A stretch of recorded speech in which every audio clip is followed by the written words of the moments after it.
The electoral body, shall we, and the uproar over the printing of two sets of Forms 34A has now forced the Independent Electoral and Boundaries Commission IEBC to call for a meeting with the four presidential candidates. IEBC plans to clear the air over the issue during the meeting to be held Friday at the Bomas of Kenya. On Wednesday, the Azimio la Umoja coalition wrote to the IEBC raising concerns over the printing of such two results declaration forms. Commissioners, however, dismissed claims that this could be part of a scheme to rig the elections.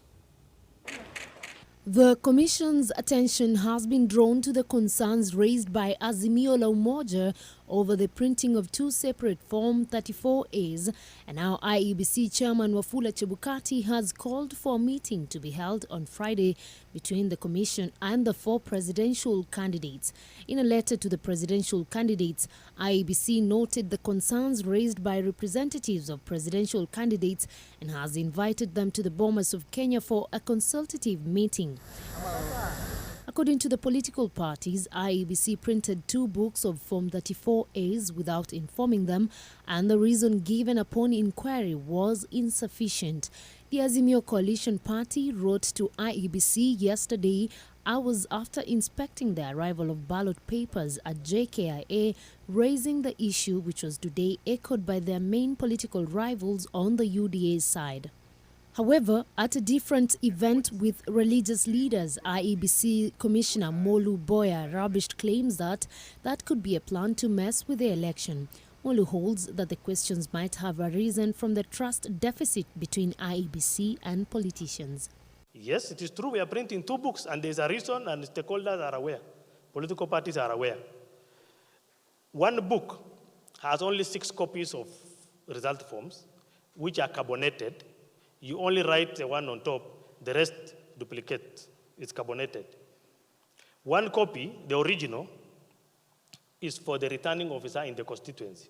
So presiding officer carried physically to the returning officer for tabulation and collation. One copy is put in the ballot box and locked there. One copy is pinned on the classroom door, the polling station, for any member of public to see. Then other copies, if there are 6, now we are left with 3. We have how many presidential candidates? 4. So one will not get. So if you don't print the second book, how will you give him or her? We have to print extra book, which again will be written the same way, and then one copy is given to that candidate. We have asked media to do the tallying. Where will they get the result from? If there's a media agent in the polling station, he or she is given a copy. If Mulei and other observer groups want to have a copy, we will give them.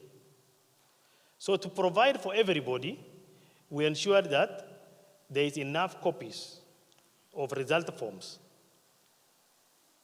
So if it can't fit in one book, because carbonation can only go a certain number of pages, beyond which it's invisible. So we don't want to give people something that is not visible. So because of that, the technical people, when they are doing a specification, they don't go beyond 6 pages, because it will be too faint for anybody to see. That is the reason why there is second book. IEBC holds that it is ready to oversee a fair, credible and verifiable election amidst noise surrounding their level of preparedness and transparency. Yoma Sampao, NTV.